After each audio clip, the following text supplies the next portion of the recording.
So this is day 3 इन उदयपुर और आज का दिन जो है वो बेसिकली महाराणा प्रताप के गौरवशाली इतिहास से आज दिन की शुरुआत हम कर रहे हैं। जी हाँ, अभी हम जहाँ हैं वो है प्रताप गौरव केंद्र। और यहाँ पे आपको बेसिकली महाराणा प्रताप का जो गौरवशाली इतिहास रहा है उसके बारे में सारी जो है जानकारियाँ जो है गाइड के माध्यम से प्रोवाइड की जाती हैं। और इस जगह पे एक भारत माता मंदिर भी है, अगर आप ऊपर देख पा रहे होंगे तो भारत माता का मंदिर भी है। और यहाँ पे 57 फीट की एक महाराणा प्रताप की जो है प्रतिमा भी है। और बहुत सारी चीज़ें हैं यहाँ घूमने को दिखाने को। तो पहले तो जो है हम इसमें कुछ सिनेमैटिक ऐड करते हैं ताकि आपका जो है इंटरेस्ट बना रहे इस पूरे वीडियो में। आपसे रिक्वेस्ट है कि इस पूरे वीडियो को कहीं भी स्किप मत करिएगा, क्योंकि बहुत सारी जानकारियां जो है हम आपको प्रोवाइड करेंगे इस वीडियो के माध्यम से। उदयपुर और मेवाड़ का जो है क्या पूरा इतिहास रहा है, ये सारी चीज़ें हम आपको बताने का प्रयास करेंगे, क्योंकि हमारे साथ जो है गाइड होंगे। और गाइड के माध्यम से हमें बहुत सारी चीज़ें जो हैं जानने को सीखने को मिल सकती हैं। तो प्लीज़ इस वीडियो को स्किप मत करिएगा।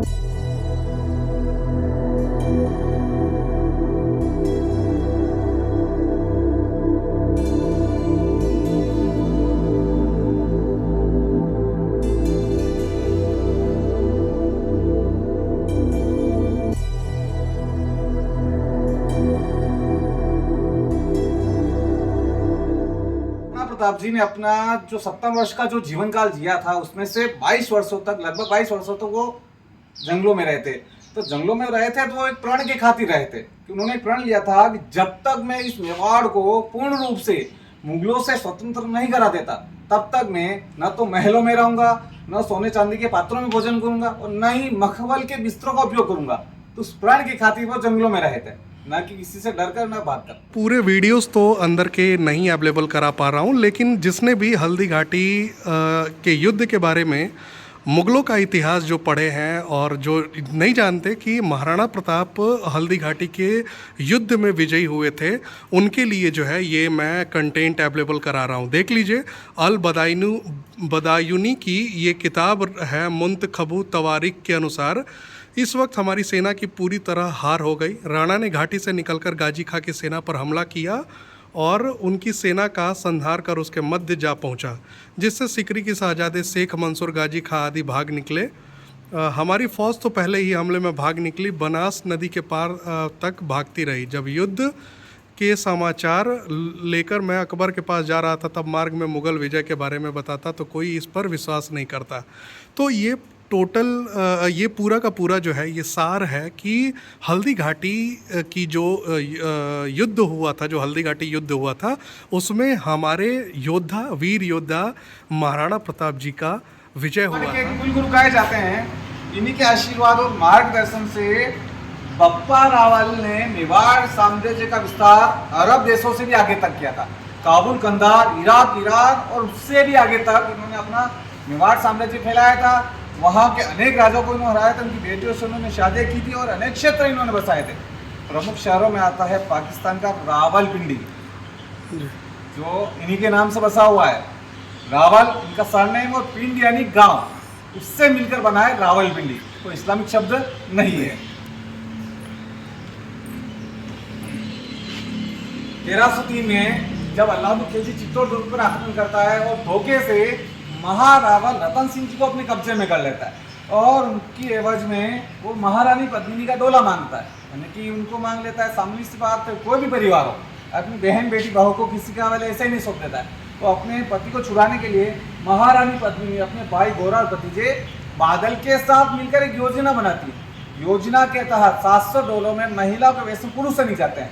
अलाउद्दीन खिलजी पर हमला करते और हमले के दौरान महारावल रतन सिंह जी को छुड़वा देते हैं। लेकिन जब वास्तविकता का पता चलता है तो उस समय भयंकर संघर्ष होता है। उस संघर्ष के दौरान चित्तौड़ के भोईवाड़ा नामक क्षेत्र में, जो चित्तौड़ दुर्ग के नीचे की तरफ है, वहाँ पर गोराल बादल का बलिदान हो जाता है और चित्तौड़ दुर्ग के अंदर महारावल रतन सिंह जी का बलिदान हो जाता है। जब यह सूचना महारानी पद्मिनी जी को मिलती है तो अपने सतीत्व की रक्षा के लिए ये मेवाड़ का पहला जौहर करती है 16,000 शतरानियों के साथ मिलकर। अब इसी के बारे में फिल्म आई थी, संजय लीला बंसाली पद्मावती। विरोध ये था, वो गलत तथ्यों के साथ बताई गई थी। सबसे बड़ी बात, जो मातृशक्ति अपने सतीत्व की रक्षा के लिए जौहर कर सकती है, वो किसी भी परिस्थिति में अपना चेहरा किसी पराये मर्द को कभी भी नहीं बताएगी। और सबसे बड़ी बात, जिस महल को पद्मावती का महल बताया जाता था, वो महल कभी उसका था ही नहीं।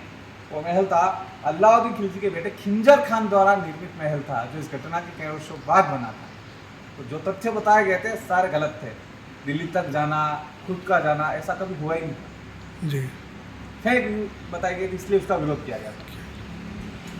छत्रपति शिवाजी महाराज, संबंध इनका महाराष्ट्र से है, लेकिन इनका मूल जो वंशज है वो मेवाड़ है। मेवाड़ के जो पहले महाराणा हुए थे, महाराणा हमीद, इनके चाचा जी हुए थे अजय सिंह जी। अजय सिंह जी ने इनकी वीरता से प्रसन्न होकर मेवाड़ की जो कमान थी इनको सौंप दी। इस बात से अजय सिंह जी के दो पुत्र हुए थे, सेम सिंह जी और सज्जन सिंह जी, निराश होकर अपनी नई रियासत की स्थापना के लिए महाराष्ट्र के वेलूर में चले गए थे। वहां पर सज्जन सिंह जी के 18वीं पीढ़ी में छत्रपति शिवाजी महाराज जी का जन्म होता है, यानी मूल संबंध मेवाड़ी है। यहाँ तक कि नेपाल का जो राजवंश है वो भी मेवाड़ का ही एक हिस्सा है, यानी वो वंशज है, वो उसका भी मूल ब्रांच यही है। यहीं से वहाँ गए थे, वहाँ नई राजधानी स्थापित की और फिर आगे का वंश चला।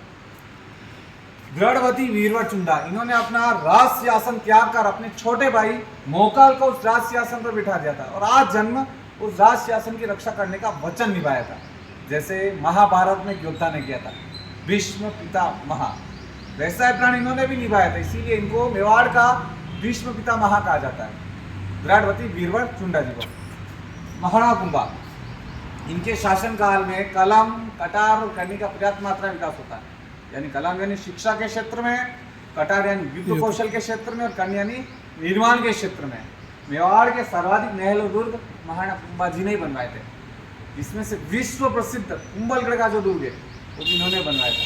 कुंभलगढ़ के अंदर एक शिवलिंग है, नीलकंठ महादेव, लगभग 5.25 फीट उसकी हाइट है। उस शिवलिंग की महाराणा कुंभा बैठकर पूजा करते थे और बैठे बैठे ही जलाभिषेक करते थे और पूरे शिवलिंग को अपनी भुजाओं में समाहित कर लेते थे। तो आप अंदाजा लगा सकते हैं इनका शरीर कितना बलिष्ठ होगा। आजान बाहु कहा जाता था इनको। आजान बाहु का मतलब हथेलियां घुटनों से नीचे टखनों तक पहुंचती थी। लंबे हाथ वाले योद्धा इनको कहा जाता था। विश्व की दूसरे नंबर की जो सबसे बड़ी दीवार है कुंभलगढ़ की दीवार है, 36 किलोमीटर यानी 36 किलोमीटर का उसका परकोटा है।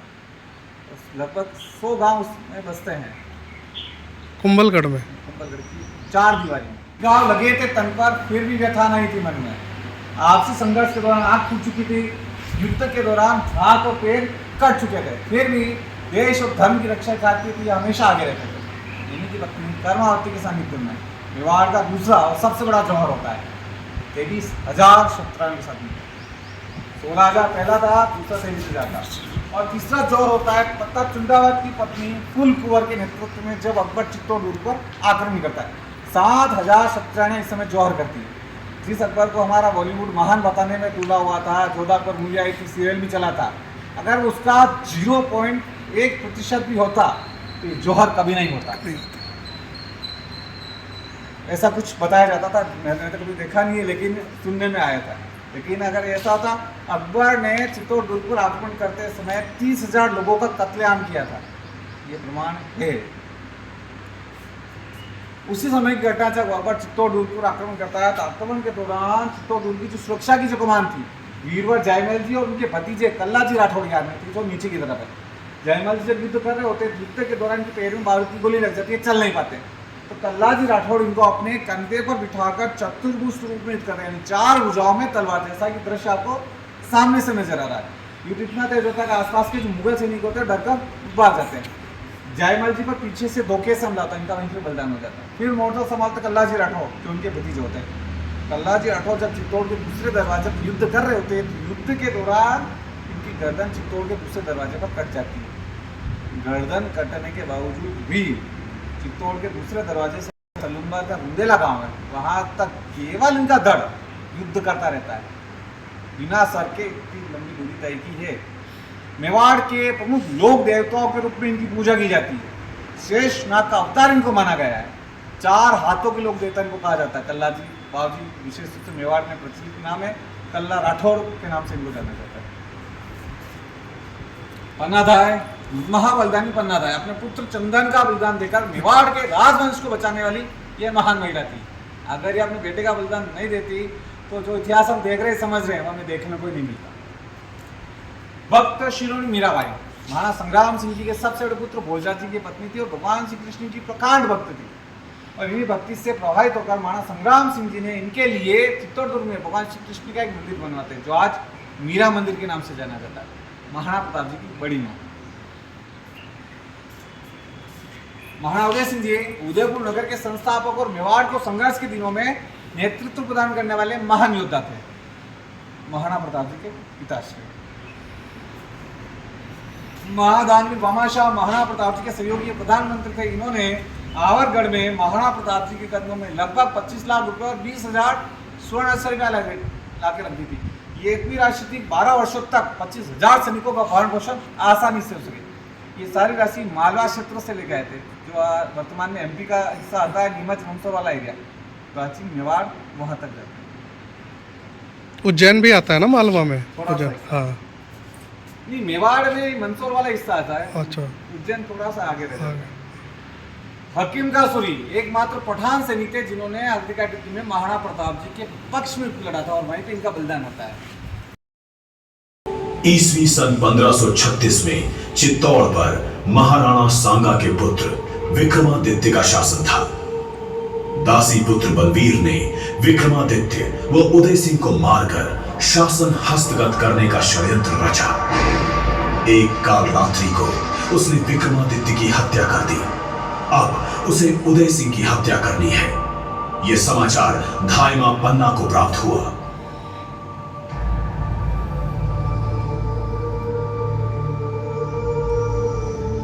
धायमा, आपने सुना? बलवीर ने विक्रमादित्य की हत्या कर दी है। क्या? ये कैसे हुआ? तो क्या होगा एक लिंगना? माँ, अब तो वो उदय सिंह को मारने आ रहा है। उदय सिंह को मारने? नहीं नहीं, ये नहीं हो सकता। कुछ करना होगा। क्या करना होगा माँ? तू उदय सिंह को लेकर वारी भाई के यहाँ चली जा। किसी को पता नहीं चले, ये ध्यान रखना। और हाँ, चंदन को तुरंत मेरे पास भेज देना। जा, जल्दी कर।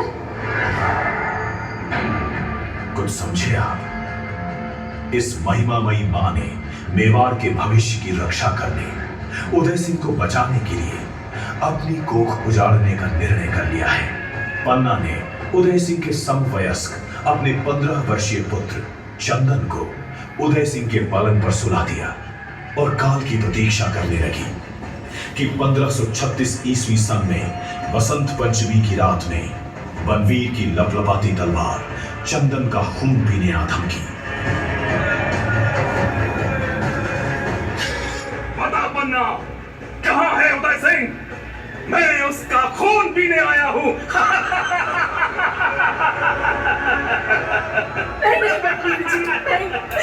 मैं आपके पैर पड़ती हूँ, आप इस निर्दोष बालक को मत मारिए। रुक जाइए। चल आज उसे कोई भी बचा नहीं सकता।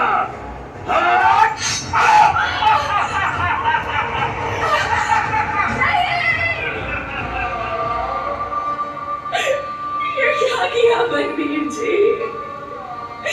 उदय सिंह, उदय सिंह।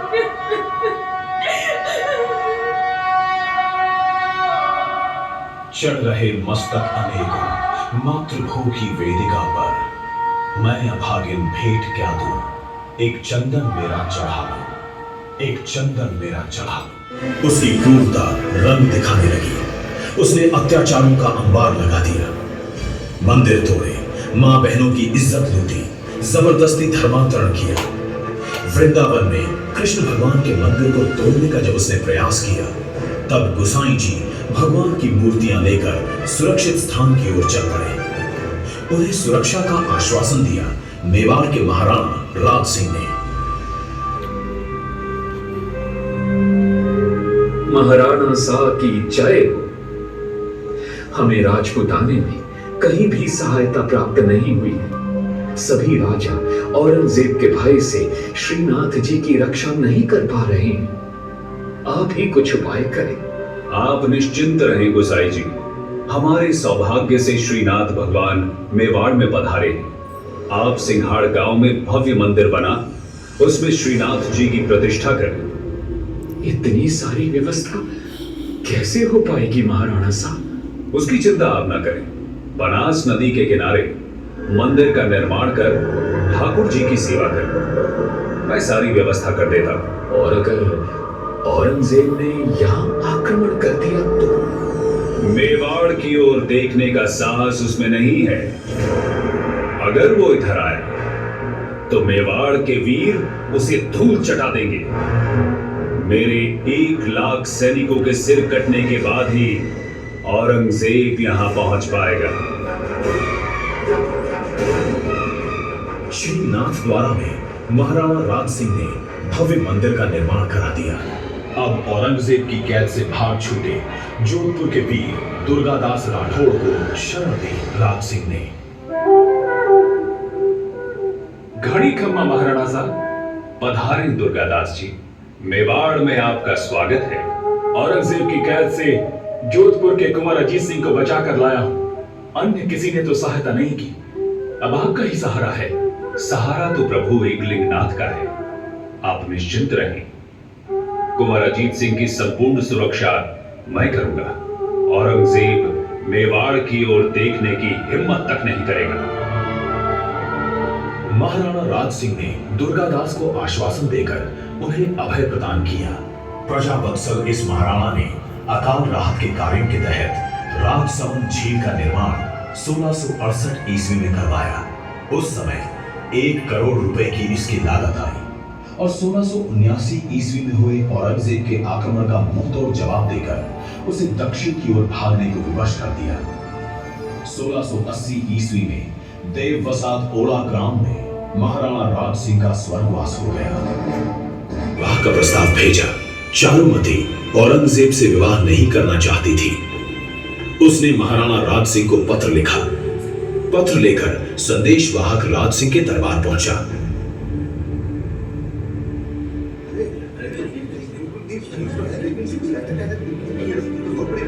क्षमा करें अन्नदाता, मैं किशनगढ़ की राजकुमारी चारुमती का संदेश लेकर आया। क्या लिखा है राजकुमारी ने? मैं चारुमती आपको प्रणाम करती हूं। मैंने आपको अपने पति के रूप में वर्ण कर लिया है। अब आप औरंगजेब से मेरी रक्षा करें, अन्यथा मैं प्राण त्याग दूंगी। इस परिस्थिति में चारुमती की रक्षा करना हमारा कर्तव्य बनता है रतन सिंह जी। जी हुक्म। आप 50,000 की सेना लेकर आमेर तक जाएं, वहां औरंगजेब की सेना को रोकें। तब तक मैं चैत्र पूर्णिमा को चारुमती से विवाह कर उन्हें लेकर आता हूं। जी हुक्म। रतन सिंह सलूमर के चुंडावत सरदार हैं। वे अपनी नवविवाहिता पत्नी हाड़ी रानी इंद्र कुंवर से विदा लेने उनके महल में गए। प्रिय, महाराणा शाह ने हमें युद्ध में जाने का आदेश दिया है, इसलिए हम आपसे विदा लेने यहाँ आए हैं। आप विजयी होकर लौटे, यही मंगल कामना है मेरी। किंतु रानी, युद्ध में क्या होगा कुछ कहा नहीं जा सकता। फिर तुम्हारा क्या होगा? आप निश्चिंत होकर युद्ध के लिए पधारिए।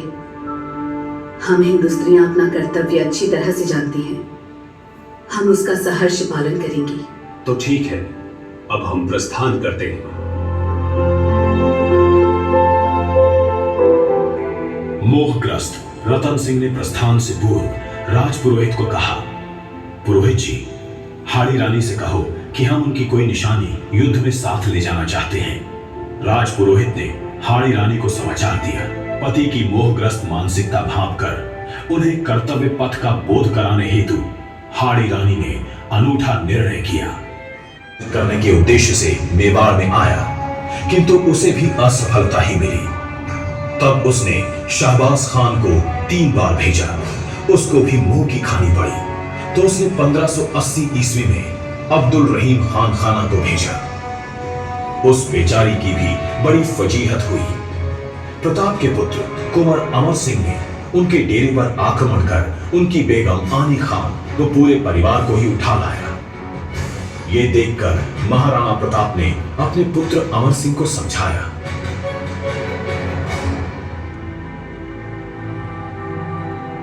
बेटा, तूने हमारी हिंदू संस्कृति के विरुद्ध काम किया है।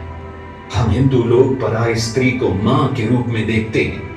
महिलाओं के सम्मान की रक्षा करना हमारा परम कर्तव्य है, और तू इन्हें उठा लाया। दादा हुजूर, मैंने ये सब नहीं सोचा था। निसंदेह मुझसे अपराध हुआ है, किंतु मैंने इनके साथ कोई अभद्रता नहीं की है। ठीक है पुत्र, अब तुम इन्हें ससम्मान इनके डेरे पर पहुंचा दो और इनसे अपने व्यवहार के लिए क्षमा याचना भी कर लेना। बहन, चुप हो। बेगम अपने डेरे पर लौट गई और वहां अपने पति अब्दुल रहीम खान खाना से कहने लगी, हमारे शत्रु होकर भी महाराणा प्रताप ने मेरे साथ बहन के समान व्यवहार किया है। प्रताप मनुष्य नहीं है बेगम, वो तो फरिश्ता है, फरिश्ता। काश अकबर भी प्रताप के श्रेष्ठ चरित्र को समझ पाता। वो क्या समझेगा, उसे तो मीना बाजार के कारनामों से ही फुर्सत नहीं है। सुना नहीं आपने? क्या? मीना बाजार में उसने प्रताप के भाई शक्ति सिंह की पुत्री किरण देवी का हाथ पकड़ लिया था। किरण देवी ने उसे नीचे गिराकर उस पर कटार तान दी। क्षमा याचना के साथ माँ माँ कहने लगा था अकबर, तब कहीं छोड़ा उसने। अकबर और प्रताप के चरित्र में जमीन आसमान का फर्क है बेगम। धन्य प्रताप, तुम धन्य हो। तूने अपने चरित्र बल से मुझे जीत लिया। चलो बेगम, अब यहाँ प्रताप से युद्ध के लिए रुकने का कोई अर्थ नहीं है। हमें अपने वतन को लौट जाना चाहिए। प्रताप के उज्जवल चरित्र ने जीत लिया खान खाना को। कीर्ति अमर रहे तुम्हारी, आशीष शुभ दे।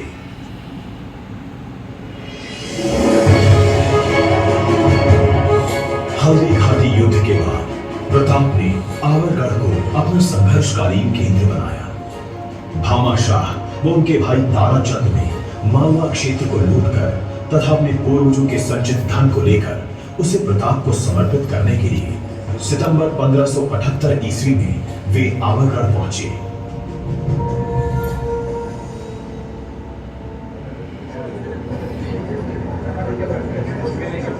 प्रणाम महाराणा साहब, मेरा और भाई ताराचंद का सादर प्रणाम। आओ भामाशाह, आओ।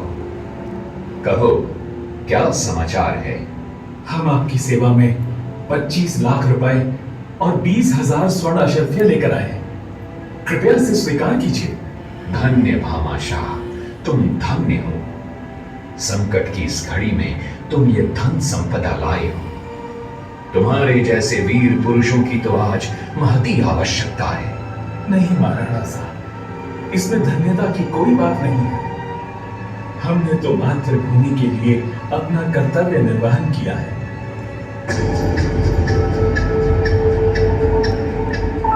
देखा आपने भामाशाह का समर्पण व कर्तव्य निष्ठा। इन्होंने प्रताप को केवल धन ही नहीं दिया है, अपितु विजयादशमी 1582 ईस्वी में प्रताप के साथ मिलकर इन्होंने व अमर सिंह ने दिवेर थाने पर आक्रमण किया। अकबर का चाचा सुल्तान खान वहां का किलेदार था। अमर सिंह ने भाले का वार कर उसे मार गिराया। जब घायल सुल्तान खान ने पानी मांगा तो प्रताप ने मानवीयता दिखाकर उसे जल पिलाया।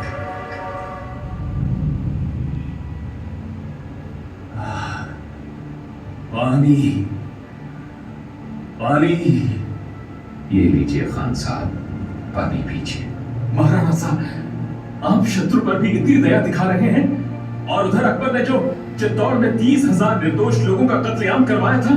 हम हिंदू हैं भामाशाह, हमारा धर्म हमें दूसरे की सेवा करना सिखाता है। और फिर मरने के बाद कौन मित्र और कौन शत्रु। धन्य है आपकी इतनी मानवीयता के कारण ही अकबर आपको परास्त नहीं कर सका। अब तो आपके चरित्र बल के समक्ष तो वो स्वयं ही हार गया है। प्रताप की छापामार युद्ध पद्धति के कारण मुगल सेना भाग गई। प्रताप ने मेवाड़ के सभी ठिकानों को अकबर की मुगल सेना से पूर्ण स्वतंत्र करा लिया। अब प्रताप ने चावंड को अपनी राजधानी बनाकर पुनर्निर्माण का नूतन उदाहरण प्रस्तुत ये किया। प्रताप गौरव केंद्र में एक भारत माता मंदिर भी है। अप्रॉक्स 50 स्टेयर्स जो है आपको चढ़ के ऊपर जाने हैं और अभी हम चल रहे हैं एक दर्शन करते हैं भारत माता मंदिर का। और ऊपर से ये पूरा व्यू आपको बहुत क्लियर व्यू मिलेगा, इसीलिए मैं बस वीडियो के लिए ऊपर जा रहा हूँ। कोई जल्दी जो है ऊपर दर्शन के लिए जाता नहीं है, और ख़ासकर ऐसी धूप में।